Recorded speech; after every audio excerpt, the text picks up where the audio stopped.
Hi everyone, Sushan ಅವರು watching shop blue heart YouTube channel Davanagere. ಬನ್ನಿ ವೀಕ್ಷಕರೇ, ಇವತ್ತಿನ ಒಂದು ವಿಶೇಷ ಕಾರ್ಯಕ್ರಮಕ್ಕೆ ಸ್ವಾಗತ. ಇಂದು ದಾವಣಗೆರೆಯಲ್ಲಿ ನಿನ್ನೆ ನಡೆದಂಥ ಜಮ್ಮು ಕಾಶ್ಮೀರ ಪಾಲ್ಗಾಮ್ನಲ್ಲಿ ಒಂದು ಟೂರಿಸ್ಟಿಗೆ ಒಂದು ಟೆರರಿಸ್ಟ್ ಅಟ್ಯಾಕ್ ಮಾಡಿದ್ದನ್ನು ಖಂಡಿಸಿ ಇದೇ ದಾವಣಗೆರೆಯ ಒಂದು ಇಂಡಿಯನ್ ಹೆಲ್ಪಿಂಗ್ ಹ್ಯಾಂಡ್ ವತಿಯಿಂದ ಒಂದು ಕ್ಯಾಂಡಲ್ ಮಾರ್ಚನ್ನು ಆರ್ಗನೈಸ್ ಮಾಡ್ತಾ ಇದ್ದಾರೆ. ಈ ಒಂದು ಕ್ಯಾಂಡಲ್ ಮಾರ್ಚ್ನಿಂದ ಒಂದು ದುಃಖ ಪ್ರಕಟಣೆ, ಅದೇ ಥರ ಒಂದು ಶ್ರದ್ಧಾಂಜಲಿ ಕೊಡೋ ಒಂದು ಉದ್ದೇಶವನ್ನು ಇಟ್ಕೊಂಡು ಈ ಒಂದು ಕಾರ್ಯಕ್ರಮ ನಂಬಿಕೊಂಡಿದ್ದಾರೆ. ಬನ್ನಿ ನೋಡೋಣ.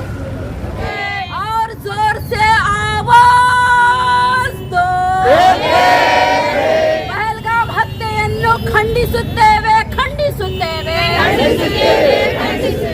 ಪಹಲ್ಗಾಮ್ ಹತ್ಯೆಯನ್ನು ಖಂಡಿಸುತ್ತೇವೆ ಖಂಡಿಸುತ್ತೇವೆ. ಮಾನವೀಯತೆ ಉಳಿಯಲಿ, ಕೋಮುವಾದ ಅಳಿಯಲಿ. ಕುಟುಂಬದೊಂದಿಗೆ ನಾವಿದ್ದೇವೆ. ಯಾವುದೇ ಧರ್ಮದ ಭಯೋತ್ಪಾದನೆಯನ್ನು ಒಪ್ಪೋದಿಲ್ಲ. ಯಾವುದೇ ಧರ್ಮದ ಭಯೋತ್ಪಾದನೆಯನ್ನು ಒಪ್ಪೋದಿಲ್ಲ. ಕೋಮುವಾದ ಅಳಿಯಲಿ.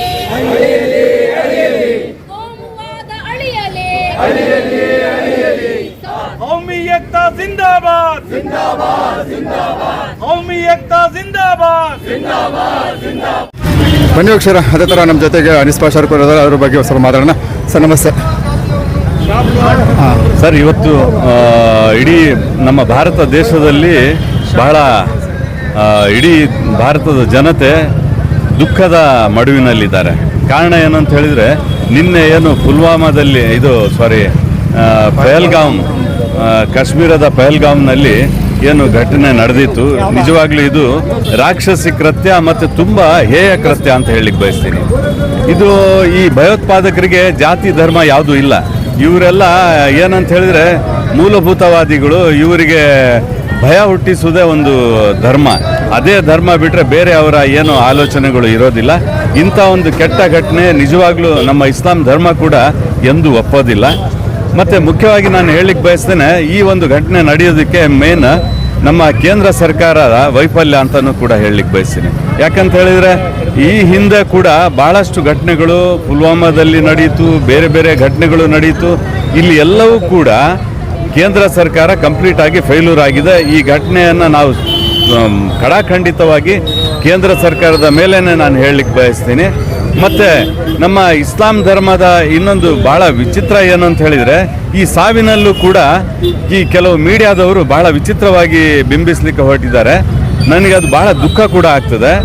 ಆ ಹೆಣ್ಣುಮಗಳು ಹೇಳ್ತಾಳೆ, ಅಲ್ಲಿ 3 ಜನ ಮುಸಲ್ಮಾನರು ನಮ್ಮನ್ನು ರಕ್ಷಿಸಿ ಅವರನ್ನು ಕಾಪಾಡಿಕೊಂಡು ಒಂದು ಕಡೆಯಿಂದ ಮತ್ತೊಂದು ಕಡೆ ಕರ್ಕೊಂಡು ಬಂದರು.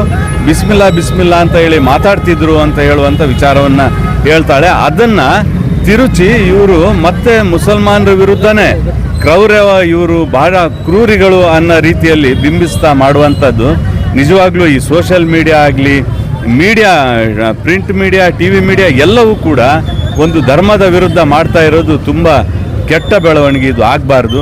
ನಾವು ಪ್ರೀತಿಯನ್ನು ಬೆಸೆಯುವಂಥ ಕೆಲಸ ಮಾಡಬೇಕು. ದ್ವೇಷವನ್ನು ಹಬ್ಬಿಸದಂತೆ ನಾವು ಪ್ರೀತಿಯಿಂದ ಬದುಕುವಂಥ ಮಾರ್ಗದರ್ಶನದಲ್ಲಿ ನಾವು ಇರಬೇಕು ಅಂತ ಹೇಳ್ತಾ ನಾನು ಮಾತು ಮುಗಿಸ್ತೀನಿ. ಅದೇ ಥರ ನಮ್ಮ ಜೊತೆಗೆ ಸಿರಾಜ್ ಅವರು ಕೂಡ ಇದ್ದಾರೆ, ಮಾತಾಡ್ಸೋಣ. ಸರ್ ನಮಸ್ತೆ. ಎಲ್ಲದಕ್ಕಿಂತ ಮುಂಚೆ ನಿನ್ನೆ ಏನು ಪಹಲ್ಗಾಮ್ನಲ್ಲಿ, ಶ್ರೀನಗರ್ನಲ್ಲಿ ಆಗಿರ್ತಕ್ಕಂಥ ಘಟನೆಗೆ ಖಂಡಿಸ್ತಾ ಇವತ್ತು ಏನು ನಮ್ಮ ಹೆಲ್ಪಿಂಗ್ ಹ್ಯಾಂಡ್ಸ್ ಗ್ರೂಪ್ನವರು ಮತ್ತು ಎಲ್ಲ ಸಮಾಜದ ಎಲ್ಲ ಪಕ್ಷದ ನಾಯಕರು ಇಲ್ಲಿ ಸೇರಿ, ನಾಯಕರು, ಯಂಗ್ಸರು, ಮಹಿಳೆಯರು ನಾವೆಲ್ಲ ಸೇರಿ ಇವತ್ತೇನು ಕ್ಯಾಂಡಲ್ ಮಾರ್ಚ್ ಮಾಡಿದ್ದೇವೆ, ಅದು ಅವ್ರಿಗೆ ಆತ್ಮಕ್ಕೆ ಶಾಂತಿ ಸಿಗಲಿ ಅಂಥೇಳಿ ನಾವು ಮಾಡಿದ್ದೀವಿ. ಈ ಏನು ಭಯೋತ್ಪಾದಕ ಕೃತ್ಯ ಪುಲ್ವಾಮಾ ದಾಳಿ ಒಂದು ಆಗಿತ್ತು, ಇದು ಪಹಲ್ಗಾಮ್ ಅಂತ ಆಗಿದೆ. ನಮ್ಮ ವಕೀಲರು ಅನೀಸ್ ಪಾಷಾ ಅವರು ಹೇಳ್ದಂಗೆ ಈ ಯಾವುದೇ ಜಾತಿಗೆ ಸೀಮಿತ ಅಲ್ಲ. ಅವರು ನಮ್ಮ ಪ್ರೊಫೆಟ್ ಮೊಹಮ್ಮದ್ ಸಲ್ಲಲ್ಲಾಹು ಅಲೈಹಿ ವಸಲ್ಲಂ ಹೇಳ್ತಾರೆ, ಒಂದು ಮಾನವಕ್ಕೆ ಕೊಲ್ಲಿದ್ರೆ ಇಡೀ ಮಾನವ ಕುಲಕ್ಕೆ ಕೊಲ್ಲದ ಹಾಗೆ ಅಂಥೇಳಿ. ಅದು ನಮ್ಮ ಇಸ್ಲಾಂ ಧರ್ಮ, ಅದಕ್ಕೆ ಅವಕಾಶ ಇಲ್ಲ. ಅದರಲ್ಲಿ ಯಾವುದೇ ಧರ್ಮಕ್ಕೆ ಸೇರಿರೋರು ಈ ಭಯೋತ್ಪಾದಕರಿರಲಿ, ಅವರಿಗೆ ಗಲ್ಲು ಶಿಕ್ಷೆ ಕೊಡಬೇಕು. ಮತ್ತು ಈ ಏನು ಭಯೋತ್ಪಾದಕರ ದಾಳಿಯಲ್ಲಿ ಏನು ತೀರ್ಕೊಂಡಿದ್ದಾರೆ ಅವರ ಆತ್ಮಕ್ಕೆ ಶಾಂತಿ ಕೊಡಲಿ. ಕೇಂದ್ರ ಸರ್ಕಾರ ಇದರಲ್ಲಿ ಪೂರ್ಣ ವಿಫಲ ಆಗಿದೆ. ಅವರು ಭಾಳ ಹೊಗಳಿಕೆಯಿಂದ ಹೇಳ್ತಾ ಇದ್ರು, ನಾವು ಸರ್ಕಾರ ಭಾಳ ಭದ್ರತೆ ಇದೆ ಅಂಥೇಳಿ. ಅವರು ಪಕ್ಕದಲ್ಲಿರೋ ಜಮ್ಮು ಕಾಶ್ಮೀರನ್ನು ಆ ಗಡಿ ಭಾಗದಲ್ಲಿ ಪದೇ ಪದೇ ಬೇರೆ ಉಗ್ರರು ಅಲ್ಲಿ ಅಟ್ಟಹಾಸ ನಡೆಸ್ತಾ ಇದ್ದಾರೆ. ಅದೇ ಅವ್ರಿಗೆ ತಡೆಯೋಕ್ಕಾಗ್ತಾ ಇಲ್ಲ ಅಂತೇಳಿದರೆ ಇಡೀ ದೇಶ ಏನು ಅವರು ಸುರಕ್ಷತೆ ಇರ್ತದೆ ಅಂತೇಳಿ ನಾನು ಈ ಸಂದರ್ಭದಲ್ಲಿ ಹೇಳಿ ಅವರಿಗೆ ಆತ್ಮಕ್ಕೆ ಶಾಂತಿ ಕೊಡಲಿ, ಅವರಿಗೆ ಕೇಂದ್ರ ಸರ್ಕಾರದಿಂದ ಮತ್ತು ರಾಜ್ಯ ಸರ್ಕಾರದಿಂದ ಅವರಿಗೆ ಪರಿಹಾರ ಕೊಡಲಿ ಅಂತ ಹೇಳಿ ನನ್ನ ಮಾತು ಮುಗಿಸ್ತೀನಿ. ಜೈ ಹಿಂದ್. कल जो हादसा हमारे हिंदुस्तान की जन्नत कहे जाने वाली एक रियासत जम्मू कश्मीर के पहलगाम में जो हादसा हुआ है उसके हम सब मिलकर खंडन करते हैं और हुकूमत से मुतालबा करते हैं कि जो भी कसूरवार हैं उनको सख्त से सख्त सज़ा दें। और जो हुकूमत दावा करती थी वो मैं समझता हूँ खोखले साबित हो रहे हैं। एक छोटा सा मुल्क हमारा दुश्मन पाकिस्तान वो बार बार हमें ललकारता है। वो ललकारने के बावजूद भी हमारे हिंदुस्तान की गवर्नमेंट जो बीजेपी की चला रही है वो खामोश रहती है। वो मौका मिलने पर मुसलमानों को बदनाम करती है। मैं इसका खंडन करता हूँ। हमारे प्राइम मिनिस्टर साहब जो 56 इंच का सीना रखते हैं कि हिम्मत करें, हम आपके साथ हैं। जो छोटे मुल्क जैसे कि पाकिस्तान है, बांग्लादेश है, ये दो छोटे मुल्क हमारे हिंदुस्तान को ललकारते हैं। आप आगे कदम रखिए, आप आगे कदम बढ़ाइए, हम आपके साथ हैं। जो हमारे दुश्मन हैं उनको ख़त्म करने के लिए हम मुसलमान आपके आगे रहेंगे। ಭಾರತೀಯ ನಾಗರಿಕ ಬಂಧುಗಳೇ, ಇವತ್ತು ದಾವಣಗೆರೆ ನಗರದಲ್ಲಿ ಮದೀನಾ ಆಟೋ ನಿಲ್ದಾಣದಲ್ಲಿ ದಾವಣಗೆರೆ ಹೆಲ್ಪಿಂಗ್ ಹ್ಯಾಂಡ್ ವತಿಯಿಂದ ನಿನ್ನೆ ನಡೆದಂತಹ ಕರಾಳ ಕೃತ್ಯವನ್ನು ಖಂಡಿಸಿ ಕ್ಯಾಂಡಲ್ ಮಾರ್ಚ್ ಮಾಡಲಿಕ್ಕೆ ಏನು ಅನೇಕ ಸಂಘ ಸಂಸ್ಥೆಗಳ ಮುಖಂಡರ, ಅನೇಕ ಸಮಾಜದ ಮುಖಂಡರ ನೇತೃತ್ವದಲ್ಲಿ ಇವತ್ತು ನಡೆದಂಥ ಈ ಖಂಡನಾ ಸಭೆಯಲ್ಲಿ ಅನೇಕ ಜನರು ತಮ್ಮ ಖಂಡನಾ ಭಾಷಣವನ್ನು ಮಾಡಿದ್ದಾರೆ. ತಮಗೆಲ್ಲ ಗೊತ್ತಿದೆ, ನಿನ್ನೆ ನಡೆದಂಥ ಕೃತ್ಯ ಮಾನವೀಯ ಮೌಲ್ಯಗಳಿಗೆ ಕೊಲೆ ಮಾಡಿದಂಥ ಕೃತ್ಯ. ಕೇವಲ ಒಂದು ಜೀವಕ್ಕೆ ಕೊಲೆ ಆದಾಗ ಮಾನವೀಯ ಕೊಲೆ ಆದ ರೀತಿಯಲ್ಲಿ ಇಸ್ಲಾಂ ಧರ್ಮ ಅದನ್ನು ಸಾರುತ್ತದೆ. ಇವತ್ತು ಭಾರತದ ಕಾಶ್ಮೀರ ರಾಜ್ಯದಲ್ಲಿ ನಡೆದಂತಹ ಕರಾಳ ಕೃತ್ಯ ನಿನ್ನೆ ಭಾರತ ದೇಶಕ್ಕೆ ಕರಾಳ ದಿನ ಅಂತ ಹೇಳಿದರೆ ತಪ್ಪಾಗಲಾರದು. ಇಂತಹ ಒಂದು ಕೃತ್ಯ ನಡೆಸಿದಂತಹ ಭಯೋತ್ಪಾದಕರೇನಿದ್ದಾರೆ ಅವರು ಹಿಂದೂ ಜಾತಿಗಾಗಲಿ, ಮುಸ್ಲಿಂ ಜಾತಿಗಾಗಲಿ, ಕ್ರಿಶ್ಚಿಯನ್ ಜಾತಿಗಾಗಲಿ ಸೇರಿದವರಲ್ಲ. ಅವರ ಧರ್ಮ ಭಯೋತ್ಪಾದಕ ಧರ್ಮ, ಅವರು ಭಯೋತ್ಪಾದಕ ಧರ್ಮಕ್ಕೆ ಸೇರಿದವರು. ಯಾರು ಕೂಡ ದಯಮಾಡಿ ಈ ಕೃತ್ಯಕ್ಕೆ ಖಂಡಿಸುವಾಗ ಮುಸ್ಲಿಂ ಭಯೋತ್ಪಾದಕರು ಅಂತ ಹೇಳಬೇಡಿ. ಅವರು ಮುಸ್ಲಿಂ ಧರ್ಮಕ್ಕೆ ಸೇರಿದವರಾದರೆ ಇಂತಹ ಅಮಾನವೀಯ ಕೃತ್ಯವನ್ನು ಮಾಡಲಿಕ್ಕೆ ಸಾಧ್ಯನೇ ಇಲ್ಲ. ಅವರಿಗೆ ನಮ್ಮ ಶತ್ರು ರಾಷ್ಟ್ರ ಏನು ಪ್ರಚೋದನೆ ನೀಡಿ ಇಂಥ ಕೃತ್ಯಗಳಿಗೆ ಶಕ್ತಿ ತುಂಬುತ್ತೆ. ಸಮಯ ಬಂದರೆ ನಮ್ಮ ಭಾರತ ನಮ್ಮ ಶತ್ರು ರಾಷ್ಟ್ರದ ಮೇಲೆ ಯುದ್ಧ ಸಾರಲಿಕ್ಕೆ ಕೂಡ ಹಿಂದೆ ಸರಿಯಲ್ಲ ಅನ್ನೋದನ್ನು ಅರ್ಥ ಮಾಡ್ಕೊಳ್ಬೇಕು. ಇದು ನಡೆದಂಥ ಕೃತ್ಯಕ್ಕೆ ಎಲ್ಲರೂ ಒಗ್ಗಟ್ಟಾಗಿ ಖಂಡಿಸಬೇಕು. ಇಂತಹ ಕೃತ್ಯವನ್ನು ಎಸಗಿದಂಥ ಭಯೋತ್ಪಾದಕರಿಗೆ ಭಾರತ ದೇಶದಲ್ಲಿ ನಮ್ಮ ಸೇನೆ ಯಾವ ರೀತಿ ಉತ್ತರ ಕೊಟ್ಟಿದೆಯೋ ಅದೇ ರೀತಿ ಇದಕ್ಕೂ ಕೂಡ ಈ ಕೃತ್ಯಕ್ಕೆ ಸಾಕ್ಷ್ಯ ಭಾಗಿಯಾದವರನ್ನು ಕರೆತಂದು ಅವರಿಗೆ ಮರಣದಂಡನೆಯ ಶಿಕ್ಷೆಯನ್ನು ವಿಧಿಸಲಿಕ್ಕೆ ಯಾವುದೇ ರೀತಿಯ ಪ್ರಯತ್ನಗಳನ್ನು ಬಿಡ್ಕೂಡ್ದು ಅಂತ ಹೇಳಿ ನಾವು ಈಗ ಒಂದು ಖಂಡನಾ ಸಭೆಯ ಮೂಲಕ ಖಂಡಿಸುತ್ತಾ ಏನು ನಿನ್ನೆ ನಡೆದಂಥ ಒಂದು ಕೃತ್ಯದಲ್ಲಿ ಮರಣರಾಗಿದ್ದಾರೆ ಅವರೆಲ್ಲರ ಕುಟುಂಬಕ್ಕೆ ಇಡೀ ಭಾರತದ ಪರವಾಗಿ ಭಾರತೀಯರ ಪರವಾಗಿ ಅವರ ಕುಟುಂಬಕ್ಕೆ ಸಾಂತ್ವನ ಹೇಳುವ ಮೂಲಕ ಕೇಂದ್ರ ಸರ್ಕಾರ ಅವರ ಕುಟುಂಬಗಳಿಗೆ ತಕ್ಕ ಒಂದು ಶಕ್ತಿಯನ್ನು ನೀಡಬೇಕು, ಪರಿಹಾರವನ್ನು ಕೊಡಬೇಕು. ಅವರ ಕುಟುಂಬದಲ್ಲಿ ಆಗಿರುವಂಥ ಅನ್ಯಾಯವನ್ನು ಸರಿಪಡಿಸಲಿಕ್ಕೆ ಕೇಂದ್ರ ಸರ್ಕಾರ ಮುಂದೆ ಬರಬೇಕು ಅಂತ ಹೇಳಿ ಸಭೆಯ ಮೂಲಕ ಆಗ್ರಹಿಸುತ್ತಾ ನಾನು ಮತ್ತೊಮ್ಮೆ ದಾವಣಗೆರೆ ಹೆಲ್ಪಿಂಗ್ ಹ್ಯಾಂಡ್ ಯುವಕ ತಂಡಕ್ಕೆ ಕೃತಜ್ಞತೆಗಳನ್ನು ಸಲ್ಲಿಸಿ ನನ್ನ ಮಾತಿಗೆ ವಿರಾಮವನ್ನು ಹೇಳ್ತೇನೆ. ಜೈ ಹಿಂದ್, ಜೈ ಕರ್ನಾಟಕ. ಆತ್ಮೀಯರೇ, ದೇಶ ಇವತ್ತು ತಲೆ ತೆಗೆಸುವಂಥ ಕ್ಷಣ ಬಂದಿದೆ. ಇವತ್ತು ನಮ್ಮ ದೇಶದ ಕಿರೀಟ ಜಮ್ಮು ಕಾಶ್ಮೀರ್ ಒಂದು ಪ್ರದೇಶದಲ್ಲಿ ಇವತ್ತು ಉಗ್ರಗಾಮಿಗಳು ನಮ್ಮ ದೇಶದ ಪ್ರಜೆಗಳನ್ನು ಇವತ್ತು ಹತ್ತಿಕ್ತಿದ್ದಾರೆ. ಅಂದರೆ ಯಾವ ಥರ ಇವತ್ತು ಕೇಂದ್ರ ಸರ್ಕಾರ ವಿಫಲವಾಗಿದೆ. ಕೇಂದ್ರ ಸರ್ಕಾರದ ಕರ್ತವ್ಯ ಏನಂದರೆ ಎಲ್ಲ ಗಡಿ ಭಾಗದಲ್ಲಿ ನಾವು ಸುರಕ್ಷತೆಯನ್ನು ಒದಗಿಸ್ಬೇಕು. ನಾವು ಸುರಕ್ಷತೆ ಒದಗಿಸ್ತಾ ಇಲ್ಲ ಅಂದರೆ ಮತ್ತು ಯಾಕೆ ಸರ್ಕಾರ ಬೇಕು? ಇವತ್ತು ಕೇಂದ್ರ ಸರ್ಕಾರ ಏನು ಮಾಡ್ತಾ ಇದ್ದಾರೆ, ಗೃಹ ಮಂತ್ರಿ ಏನು ಮಾಡ್ತಾ ಇದ್ದಾರೆ, ಮತ್ತು ಹೋಮ್ ಮಿನಿಸ್ಟ್ರ್ ಏನು ಮಾಡ್ತಿದ್ದಾರೆ, ಡಿಫೆನ್ಸ್ ಮಿನಿಸ್ಟ್ರ್ ಏನು ಮಾಡ್ತಿದ್ದಾರೆ. ಇಡೀ ವಿಶ್ವದಲ್ಲಿ ಮೂರನೇ ದೊಡ್ಡ ಸೇನೆ ಯಾವುದಂದ್ರೆ ಭಾರತ ಸೈನ್ಯ. ಇವತ್ತು ಅಷ್ಟು ದೊಡ್ಡ ಸೈನ್ಯ ಹಿಡ್ಕೊಂಡು ಪಕ್ಕದಿರುವಂಥ ಒಂದು ಸಣ್ಣ ದೇಶ, ಆ ದೇಶದ ಉಗ್ರಗಾಮಿಗಳು ಬಂದು ಇಲ್ಲಿ ನಮ್ಮ ಜನದ ಪ್ರಜೆಗಳನ್ನು ಹತ್ತಿಕ್ತಾರಂದರೆ ನಿಜಕ್ಕೂ ನಮಗೆ ನಾಚಿಕೆ ಆಗ್ತಾ ಇದೆ. ಈ ದೇಶ ಅನೇಕ ವೀರಾದಿಗಳನ್ನು ಹುಟ್ಟಿಸಿರುವಂಥ ದೇಶ. ಇಂಥ ದೇಶದಲ್ಲಿ ನೀವು ಬಿಡಿ, ನಮ್ಮ ಸೈನಿಕರನ್ನ ಗಡಿ ಭಾಗದಲ್ಲಿ ಬಿಡಿ, ಆ ಗಡಿ ಭಾಗದಲ್ಲಿ ನೀವು ಬಿಡ್ತಾ ಇಲ್ಲ. ಇವತ್ತು ಅವ್ರನ್ನ ಬೇರೆ ಬೇರೆಕ್ಕೆ ಬಳಸ್ಕೊತಾ ಇದ್ದಾರೆ. ನೀವು ಅವ್ರಿಗೆ ಸವಲತ್ತುಗಳು ಕೊಡಬೇಕು, ಅವ್ರಿಗೆ ಪ್ರೊಟೆಕ್ಷನ್ ಕೊಟ್ಟರೆ ಅವರು ಧೈರ್ಯವಾಗಿ ನುಗ್ಗಿ ಉಗ್ರಗಾಮಿಗಳನ್ನು 1-2 ದಿನದಲ್ಲಿ ಮುಗಿಸಿ ಬಂದುಬಿಡ್ತಾರೆ. ನೀವು ಹೇಳ್ತಿದ್ರಿ ನಮ್ಮ ದೇಶದ ಯಾವುದೇ ಪ್ರಜೆಕ್ಕೆ ಉಗ್ರಗಾಮಿಗಳು ಬೇರೆ ದೇಶದ ಜನರು ಬಂದು ಒಬ್ಬರನ್ನ ಸಾಯಿಸಿದ್ರೆ ನಾವು 100 ಜನನ ಸಾಯಿಸ್ತೀವಿ ಅಂತೇಳಿ. ಇವತ್ತು ಎಷ್ಟು ಜನ ಸತ್ತೋಗಿದ್ದಾರೆ ಅದ್ರ ಲೆಕ್ಕ ಹಾಕಿ ಇದು ನಮ್ಮ ದೇಶದ ಪ್ರಧಾನಮಂತ್ರಿ ನರೇಂದ್ರ ಮೋದಿಯವರು ಪಾಕಿಸ್ತಾನಕ್ಕೆ ನುಗ್ಗಿ ಅಷ್ಟು ಜನನ ಹತ್ತಿಕ್ಬೇಕು. ಆ ದೇಶಕ್ಕೆ ಇವತ್ತು ನೀವು ಪಾಠ ಕಲಿಸುವಂಥ ಸಮಯ ಬಂದಿದೆ. ನೀವು ಸರ್ಜಿಕಲ್ ಸ್ಟ್ರೈಕ್ ಮಾಡಿಲ್ಲ ಅನ್ನೋದು ಅದು ಬೇರೆ ವಿಷಯ. ನಿಜವಾದ ಸರ್ಜಿಕಲ್ ಸ್ಟ್ರೈಕ್ ಈಗ ಮಾಡುವಂಥ ಸಮಯ ಬಂದಿದೆ. ನೀವು ಸರ್ಜಿಕಲ್ ಸ್ಟ್ರೈಕ್ ಮಾಡಿ ಅವ್ರನ್ನೆಲ್ಲ ಹತ್ತಿಕ್ಬೇಕು. ಆಮೇಲೆ ಯಾರು ಹುತಾತ್ಮರಾಗಿದ್ದಾರೆ, ಯಾರು ಈಗ ಇವತ್ತು ಉಗ್ರಗಾಮಿಗಳಿಂದ ಹತ್ಯೆ ಆಗಿದ್ದಾರೆ, ಆ ಕುಟುಂಬಕ್ಕೆ ನೀವು ಧಾವಿಸಿ ಇಮ್ಮಿಡಿಯೇಟ್ಲಿ ಅವರಿಗೆ ಪರಿಹಾರ ಕೊಡಬೇಕು. ಅನೇಕ ಜನ ಇವತ್ತು ಒತ್ತಾಯ ಇದೆ 10 ಕೋಟಿ ಅವರಿಗೆ ಪರಿಹಾರ ಕೊಡಬೇಕಂತೇಳಿ.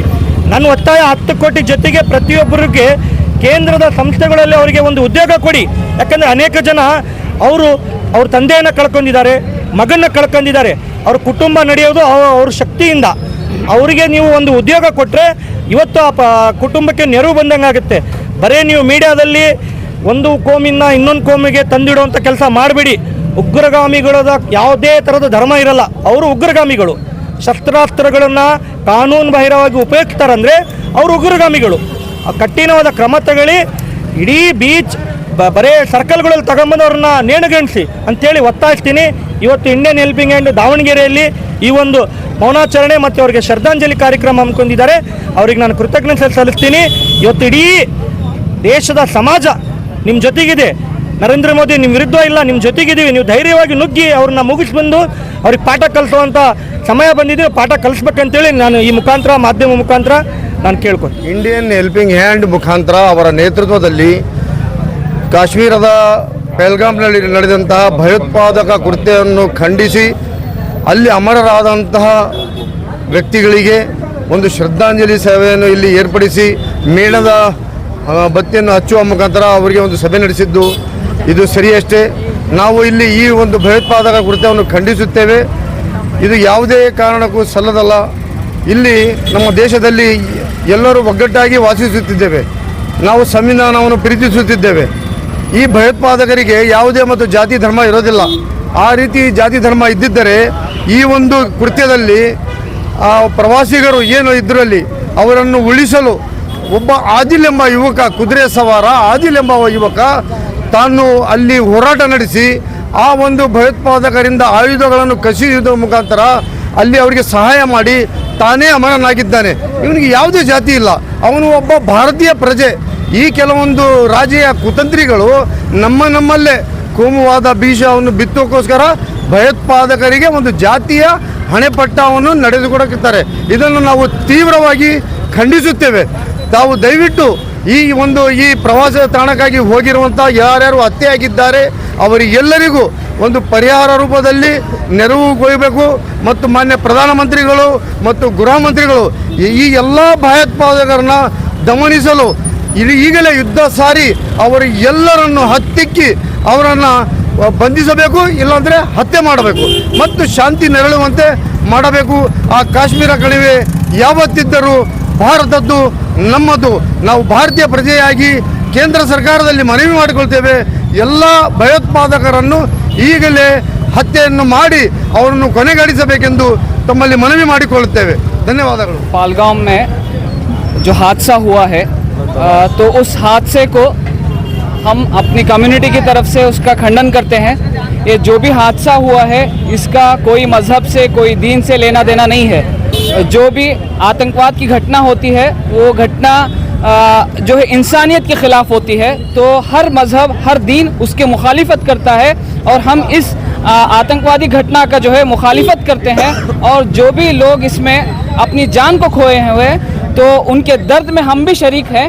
और हम हुकूमत हिंद से मुतालबा करते हैं कि जिनका भी इसमें जानी नुकसान हुआ है तो उनका सही मुआवजा वो अदा करे।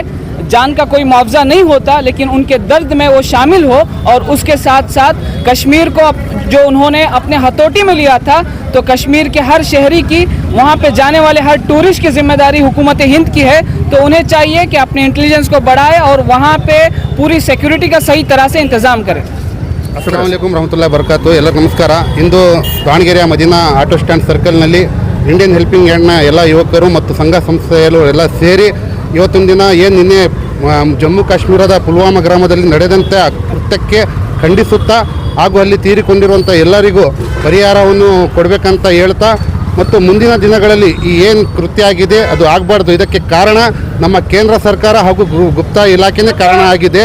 ಅದಕ್ಕಾಗಿ ನಾವು ಇಷ್ಟೇ ಹೇಳೋದು, ಈ ಕೇಂದ್ರ ಸರ್ಕಾರ ಆದಷ್ಟು ಬೇಗ ಈ ಏನು ಯಾರು ಕೃತ್ಯ ಮಾಡಿದ್ದಾರೆ ಅವರಿಗೆ ಹುಡುಕಿ, ಅವರು ಹಿಂದೂಸ್ತಾನದಲ್ಲಿರಲಿ ಅಥವಾ ಪಾಕಿಸ್ತಾನದಲ್ಲೇ ಇರಲಿ, ಅವ್ರು ಕರ್ಕೊಂಡು ಬಂದು ಅವ್ರಿಗೆ ಸಾಯಿಸಿ ಈ ಒಂದು ಯಾರು ನಿನ್ನೆ ತೀರ್ಕೊಂಡವ್ರಿಗೆ ಅವ್ರಿಗೊಂದು ನ್ಯಾಯ ಸಿಗಬೇಕಂತ ಕೇಳ್ಕೊತಾ ಇದ್ದೀವಿ. ಬೆಳಗಾವಿನಲ್ಲಿ ನಡೆದಂಥ ಭಯೋತ್ಪಾದಕ ಕೃತ್ಯವನ್ನು ಇವತ್ತು ನಾವು ಎಲ್ಲರೂ ಒಕ್ಕೂರ್ಲಿಂದ ಮುಸ್ಲಿಂ ಸಮುದಾಯ, ದಾವಣಗೆರೆ ಮುಸ್ಲಿಂ ಸಮುದಾಯ ಖಂಡಿಸಿದೆ. ಬರುವಂಥ ದಿನಗಳಲ್ಲಿ ಈ ಭಯೋತ್ಪಾದಕರಿಗೆ ತಕ್ಕ ಪಾಠ ಆಗಬೇಕು. ನಮ್ಮ ಕೇಂದ್ರ ಸರ್ಕಾರ ಇವತ್ತು ವೈಫಲ್ಯತೆ, ಯಾರಿಂದ ಈ ವೈಫಲ್ಯತೆ ಆಗಿ ಘಟನೆ ಆಗಿದೆ, ನಮ್ಮ ಗುಪ್ತಚರ ಇಲಾಖೆ ಆಗಿರ್ಬೋದು, ಆಮೇಲೆ ಆ ಪ್ರವಾಸಿಗರಿಗೆ ರಕ್ಷಣೆ ಕೊಡಲಿಕ್ಕೆ ಯಾರ್ಯಾರು ವಿಫಲ ಆಗಿದ್ದಾರೆ ಅವ್ರ ಮೇಲೂ ಸೂಕ್ತವಾದ ಕ್ರಮ ಕೈಗೊಳ್ಳಬೇಕು. ಮುಂದಿನ ದಿನಗಳಲ್ಲಿ ಈ ಘಟನೆ ಮರುಕಳಿಸದಂತೆ ಇವತ್ತು ರಕ್ಷಣೆಗಾಗಿ ದೇಶಕ್ಕೆ ಸರ್ಕಾರ ನಿಲ್ಲಬೇಕು ಅಂತ ಸರ್ಕಾರ ಒತ್ತಾಯಿಸ್ತೇನೆ. ನನ್ನ ಹೆಸರು ಟಿ ಅಸ್ಗರ್ ಅಂತ, ದಾವಣಗೆರೆ ಮುಸ್ಲಿಂ ಒಕ್ಕೂಟ. अस्सलाम वालेकुम रहमतुल्लाहि वबरकातुहू। आज जो इंडियन हेल्पिंग हैंड की तरफ से जो पीसफुल एक कैंडल मार्च प्रोटेस्ट हुआ, ये एक्चुअली क्या है, अगर को बोले तो जो 20 जने जो हमारे हिंदुस्तान के जो जाना गई, ये चीज़ को समझना, ये बीजेपी गवर्नमेंट सिर्फ शो आउट कर रही। हमारे इंडिया के जो प्राइम मिनिस्टर है उन्होंने क्या है, दुबई को डिनर के वास्ते जागो है, उधर जान दे वो बात अलग है, मगर इधर वार जो एक कश्मीर जो है एक नाजुक एरिया था, वो एरिया में टोटली एक अच्छी सिक्योरिटी डाल को, जो भी इधर टूरिज्म है, देखो पूरे वर्ल्ड से इधर वार इंडिया को आती है, वो टूरिज्म जो आ रही है, ये हमारे इंडिया के मेहमान, उनकी हिफाजत के वास्ते उधर वार काम करना था। ये 20 जो जाना गए, एकदम अफसोस की बात है। ये चीज़ को हमें गौर करना है। और इधर वार जो भी इधर वार बहुत सारे जो लोग, इधर लेडीज़ बहुत जने जमा हुए थे, मैं सबको भी मुबारकबाद देना चाहता हूँ। ये अफसोस की घड़ी में भी की कर को बोले वैसे इसमें भी क्या आएगा, तो एक अफसोस दिखाने को वास्ते हमें घर में बैठ को दिखाए तो होने वाला नहीं है। इधर रोड के ऊपर आको एक कैंडल सिलगा को हमें बोलना ज़रूरी है। ये हिंदुस्तान सिर्फ कोई भी एक कम्युनिटी का नहीं है। अगर उधर वार एक मुसलमान भी मरा और एक उधर हिंदू भी मरा, उन्हें पूरा टोटली क्या अगर बोले तो हमारा भाई है उन्हें, ये चीज़ को हमें समझना है। और इसे क्या है तो एक मज़हब का रंग देना चाह रही, एक चीज़ को हमें समझना, उधर जो भी मारा उन्हें कौन भी रंधे उन्हें मुसलमान तो नमे उन्हें, मैं ये बोलना चाह रहा हूँ, उन्हें इंडियन भी नमे, हिंदुस्तानी भी नमे उन्हें की कर को बोले तो उन्हें टोटली एक इंसानियत नमे उन्हें, एक इंसानियत का दुश्मन ये हरकत करा। इसके वास्ते हम एक डिमांड रख रही, क्या कर को बोले तो उनको क्या कर तो इमीडिएटली कैसा भी कर को उनको अरेस्ट कर को एक फांसी की सज़ा देना। ये एसडीपीआई की पार्टी की तरफ से और जितने भी इधर वार संगठन और अलग अलग ऑर्गेनाइजेशन वाले और ये जो प्रोग्राम को जो अरेंज करे थे इंडियन हेल्पिंग हैंड, उनके जानिब से एक डिमांड क्या कर को बोले तो उनको इमीडिएटली क्या कर तो एक फांसी की सज़ा देना। अस्सलाम वालेकुम रहमतुल्लाहि वबरकातुहू। तशद्दुद के जितने भी वारदात अभी कल ही जो है देखने को मिला है, आप तमाम इस बात का इल्म रखते हैं। तो हम तमाम मुल्क के जितने भी अक़लियत हैं, इससे मुराद जितने भी मुसलमान हैं, इस नाजेबा ना काबिल कबूल हरकत से हम नाराज़ हैं और हम इसकी मजम्मत और मुखालिफत करते हैं। जितने भी बाशिंदे दीगर जितने भी मज़हब हैं, इन तमामों की जो है ये किसी भी मज़हब के साथ ऐसा नहीं होना चाहिए। और ये तमाम चीज़ों को, तशद्दुद को जो है किसी भी एक मखसूस कौम के साथ जोड़ने की ज़रूरत नहीं है। ये जो भी जितने भी लोग हैं, ये किसी इनका कोई दीन नहीं होता, इनका कोई मज़हब नहीं होता और इनका कोई खुदा नहीं होता। तो हम तमाम जो है इसकी मजम्मत करते हैं। मुल्क हिंदुस्तान की हुकूमत से हम इल्तिमास करते हैं कि इससे सख्त सख्त कार्रवाई हो और जितने जाने गई हैं उन तमामों को जो है सही तरीके से उनकी देखभाल की जाए। और आने वाले दिनों में जो है रियासत कश्मीर में ये चीज़ें ना दोहराया जाए इंशाअल्लाह।